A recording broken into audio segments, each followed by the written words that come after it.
Yoga means union.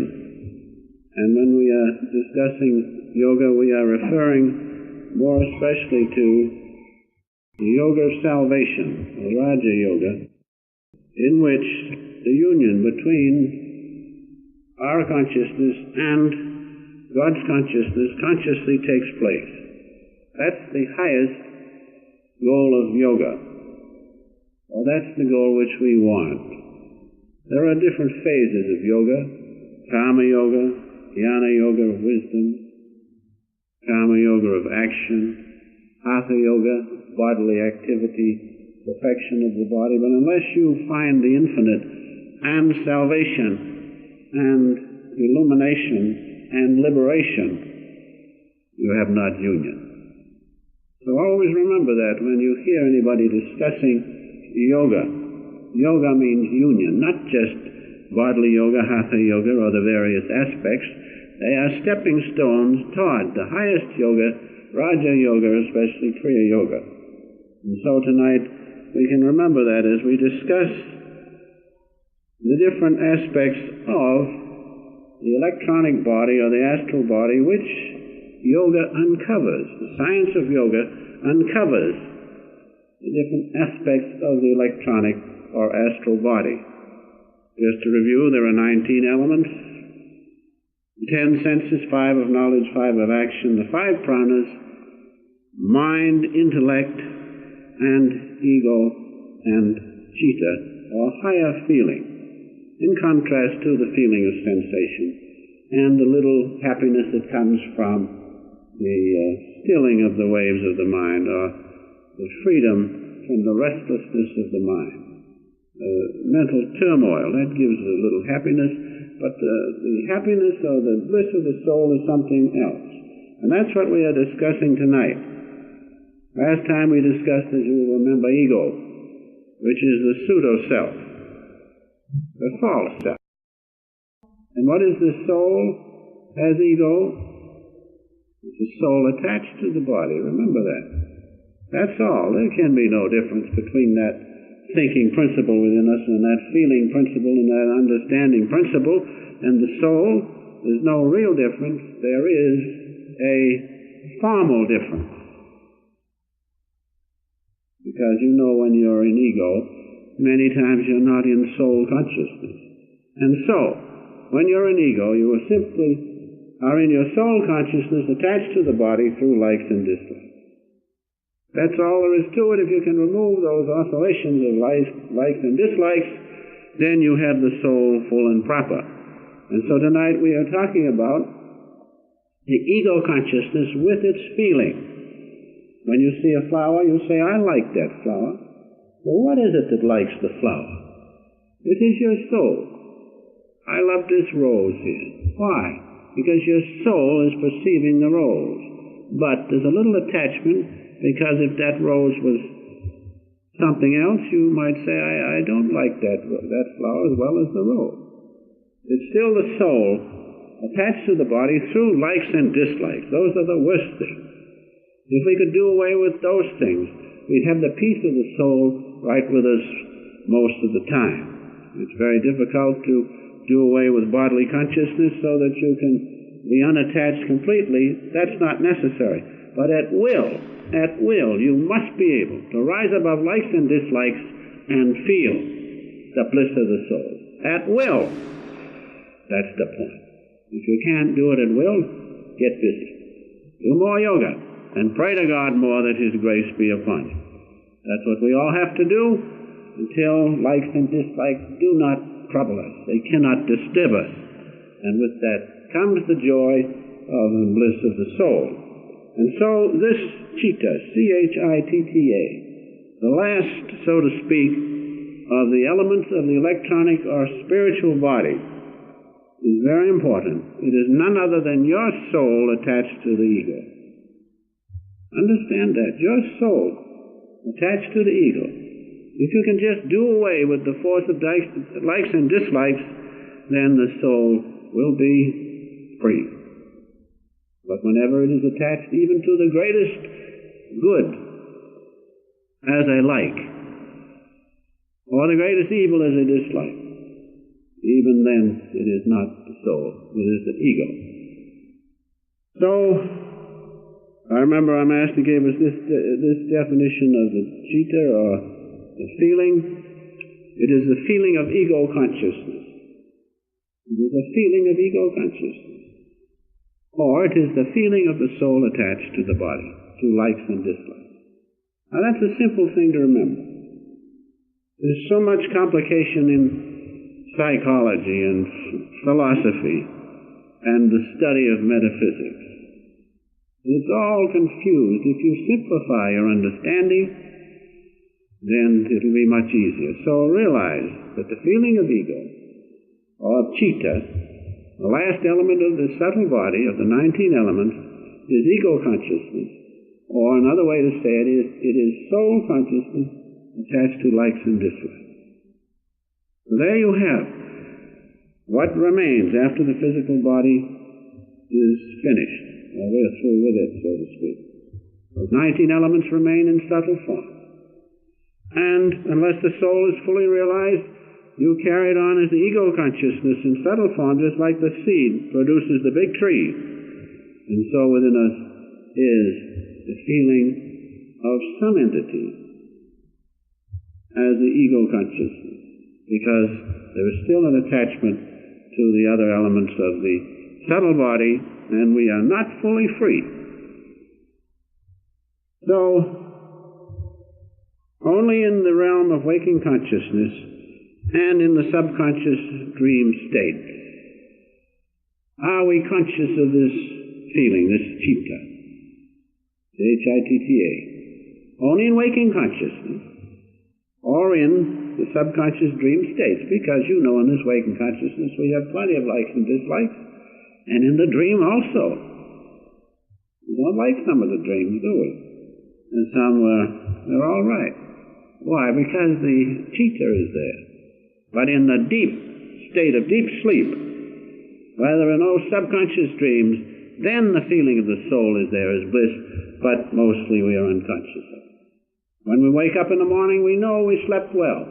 We feel a great peace. Why? Because we've been in the soul consciousness, even though we were not really conscious of it in a waking state. So these things show that within us are these subtle parts of our makeup as the astral body. And the consciousness of that astral body is none other than the soul attached to likes and dislikes of the physical ego. Likes and dislikes, another way to remember it is this, are of ego consciousness. Peace and bliss are of soul consciousness. And so if you are set to by likes and dislikes, go within, meditate, lift your consciousness to the spiritual eye. Look there, see the light of the infinite, and I'll wager that peace and bliss will be there. You have to be able at will to do it, that's all. When you come down and you have to fight the battle of life, there'll be plenty of likes and dislikes. What of it? At will you can be in the presence of God. Isn't that living like a child of God? Isn't that the way we should live? Instead of being cowed down by likes and dislikes and being subject to them? And that applies to the likes as well as the dislikes. If you are attached to likes, you still are bound, as well as when you're attached to dislikes. But when at will, you can supersede those. It takes practice. You feel the presence of God as you feel now. That's the bliss of the soul. It's easier when we gather together in a group like this. But you can do it at will. Try it. Don't be satisfied till you can do it through the practice of self-realization fellowship yoga, its various techniques with which many of you are familiar. Now, within us there is a great magnet, like a horseshoe magnet. You know the horseshoe magnet. On one pole is the mind, and the other pole is the intellect. These two poles are pulling us, first one way to the positive side of the intellect, or I'd say to the negative side of the mind, and then to the positive side of the intellect. And that pull, back and forth, is what causes our restlessness. If we can join those two poles, first toward mind and outward objective senses, and the other pulls us toward reasoning and so forth, but God is not known through reasoning. But if we can join those two forces, then the magnet loses its power. Understanding. And then the feeling is the neutral part between the two poles of the magnet. The neutral part is the feeling. And when you pull to mind and then to intellect, the feeling is of ego consciousness. When you join those two forces so that they won't pull you this way and that way, then the feeling of the neutral part is soul consciousness. You understand, Master said this. I'd like to give you his words. It is important. The work is to join the mind and the intellect, and then they will not fight, or they will not produce within us likes and dislikes and duality. If the two poles are joined, then the power is gone. Realize the positive pole pulls us this way, negative pole pulls us that way. Likes and dislikes. Oscillation. Stop it. Stop the oscillation. By the power of will at the Christ center. And the magnet is neutralized, and the feeling is peace and bliss of the soul. That's why we practice these things. That's why we follow the Master, because he was able to do that, and has left the techniques to stop this oscillation, which renders us worse than animals. The animal follows instinct. We follow likes and dislikes. We must realize that. And so, a few other points which I might give you this time. When the mind is disciplined, and the mind is the worst offender because the mind pulls us outward into sensation. The intellect pulls us inward and toward reasoning. Not so bad as the mind. But when the mind is disciplined, and the mind and ego run toward the soul. If you're disciplined, if you stop one pole, the pull of one pole even, as intellect has the intuition of the soul in it, you are drawn toward the soul automatically. Discipline the mind. Gain control of the mind. And when the mind is disciplined, then both mind and intellect run toward the soul. You cannot run toward the soul in consciousness if you're oscillating with likes and dislikes. That produces what? Restlessness, that's all. Restlessness of the mind. The worst thing. So Master used to say, the lake of the mind must be still. The oscillation caused by the pull of the mind and the intellect must be stilled. That oscillation must be stilled. Then we can see the reflection of the sun of righteousness which we are in the moon of the soul. Master used to quote it that way. So, when the senses and mind are disciplined, and when through will you can stop their oscillation, then you are free. Then you are free. Because God is in us as the soul. The only thing the soul is attached to, likes and dislikes, as ego consciousness, and we oscillate. We're not free. Stop that. Stop that through the practice of yoga, and allow the grace of God to come in, then the soul will be free. So, gradually by this practice, stilling the waves of the mind, the omniscience of God spreads over your soul, and you are perfectly free. So we have to be able to do that at will. This is a wonderful lesson tonight. That's why I'm dwelling on it a little longer. At will, you must be able still the waves of the mind, so that mind and intellect in this world of living does not exist. God exists. He's the one. And you can do it. Why? Because we're made in the image of God. God has made it possible for us. We're made in His image. And finally, being one with the omniscience of God in the soul, then we can expand that consciousness through further techniques of yoga, until finally, by the grace of God, we can be one with Him.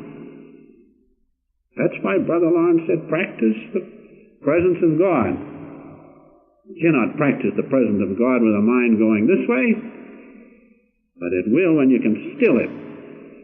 Then you can feel the presence of God within, and by His grace, He will expand you into His omnipresence. He's the one that does the really expanding. I found that out. We cannot do it ourselves. We can get in His presence by great effort of the practice of yoga, and especially Kriya Yoga. But finally, the good Lord has to come. And when His grace falls upon you, He will expand you easily into Himself, because He is the doer of all things. Even my talking here is why? Because God is. Without Him, I couldn't even open my mouth, and you couldn't hear me, and we couldn't feel the bliss of God. Let us understand that. But the ego says, well, listen, I do lots of things. I do this, I do that. I run this store, I run that store, and I drive this nice automobile. The ego doesn't do a thing about it. God is the doer. He's sitting in the car, driving the car. But we think we are driving the car. So let us understand these simple things, which Master has pointed out so wonderfully. I try to stick to the various notes He has given me, because then I give you unadulterated His great wisdom, which is the reality. And when you have expanded through His grace into His omnipresence, then you feel God's love in such a way that it is beyond words to give you any sort of an idea. That's why Jesus said,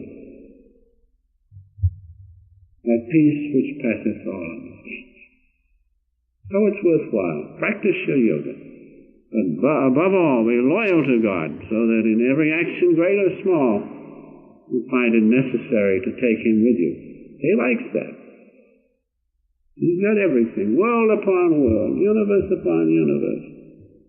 But He's given us free will, and He likes it. That is, He has given us the idea that we think we are free.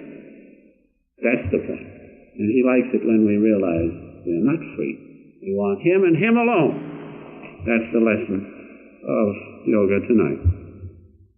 I have one or two references I'd like to give you at this time. First, from our own Bible. The Bible is full of psychological facts. The eternal truth is in all true scriptures, and our Bible is one of those scriptures without question of a doubt. But we get so taken up with the letter of the law, just as it says in print. That's not the true aspect of the Bible. It's what the truth is underneath those words, what we have to realize. And so in Genesis, the 49th chapter, the 4th verse, what do we read? Unstable as water, thou shalt not excel. Attached to likes and dislikes. First liking this person, then that person, and back and forth until you don't know, I don't know what I do like or what I dislike. How can we succeed, especially in trying to find God?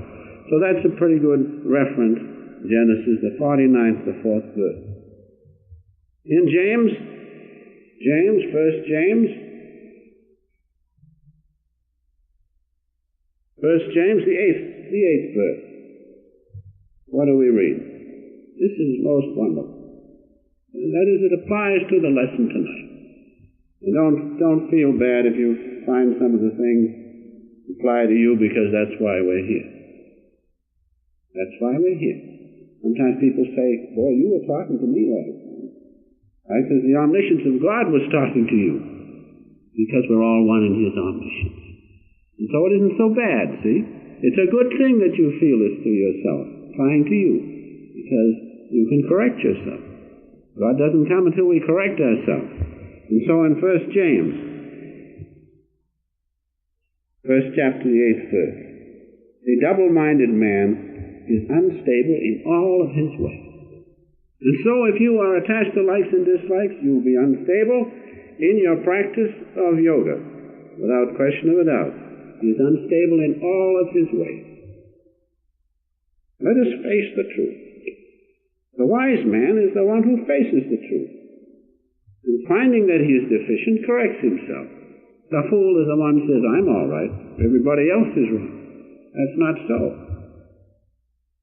I have another reference in Matthew. Matthew, the 14th chapter, the 31st verse.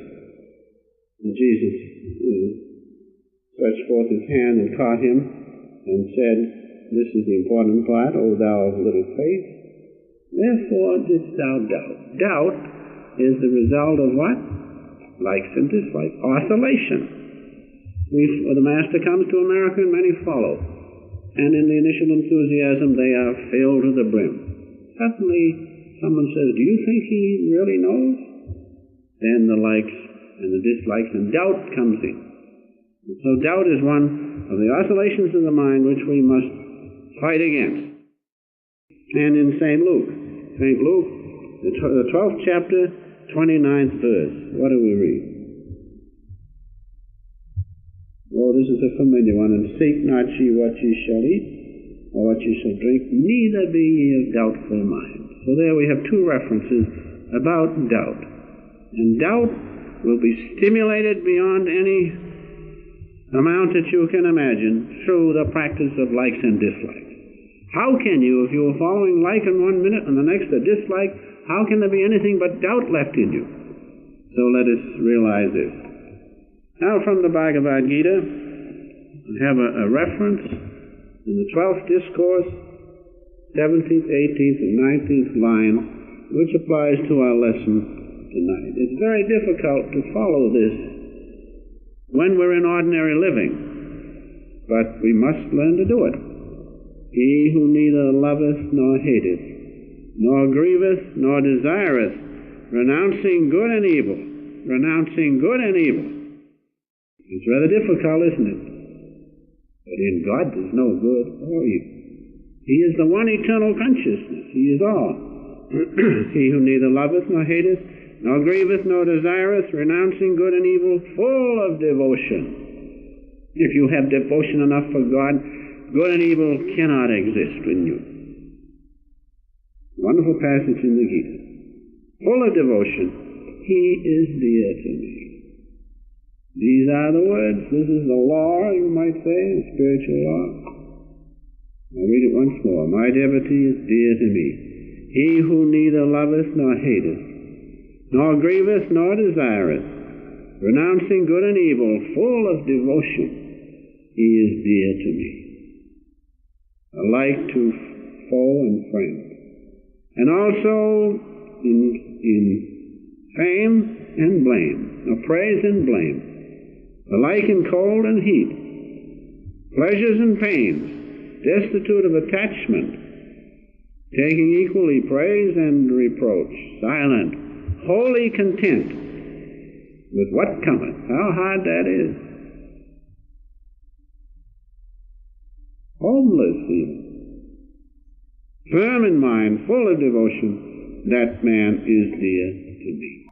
There we have the way. You can see, I can see, that we have to substitute something for this worldly consciousness, and that substitution means the love of God. Only in that can we reconcile these eternal truths.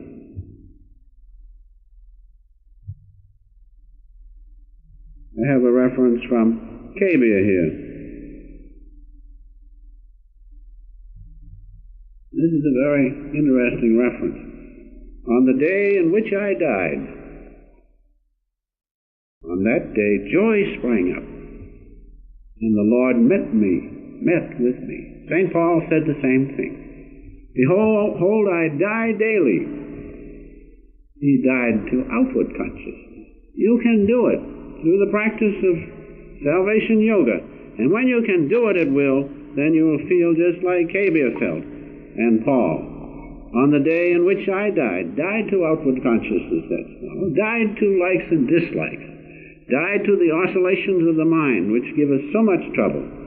On that day, joy, bliss, sprang up, and the Lord met me. Wouldn't be anything better than meeting the Lord. Death of which the world is afraid is joy to my mind. If you practice yoga and go a little further, persist a little more, you'll reach that consciousness where there's no fear of death at all. Just as Kabir said, death of which the world is afraid is joy to my mind. Why? Because you will be free from this travail of this outward existence. Every one of us will be, because God is our Father. By death, the full, perfect joy is obtained. But you can obtain it even while living in this existence, so that you will not fear death. You will know that when death comes, as it must come to all, you'll be free in the joy of the infinite Father. So these testimonies of the great souls who have gone before us give us great solace, because these saints have stood, the testimony has stood the test of time.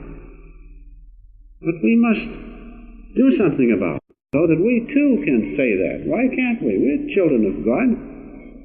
One from Nanak, just a minute, this was listening to, all virtues are thine, O Lord.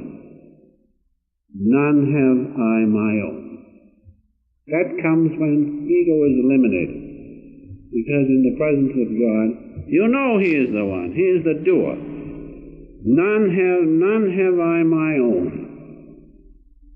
And without thy bestowing virtues, spiritual devotion evolveth not. That's the grace of God.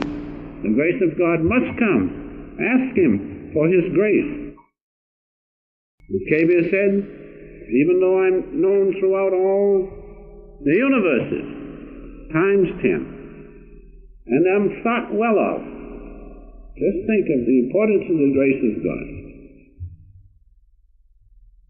And yet I receive not thy grace, the glance of thy grace, not the whole, the glance of God's grace. I am nothing, worse than a worm, and am thought worse than criminals by those who are criminals. Now that's a terrific thing to realize. Therefore, when you reach the presence of God, when you hear the cosmic sound of Om, you see His light at the Christ center, you feel His joy bubbling up within you. Then ask for His grace.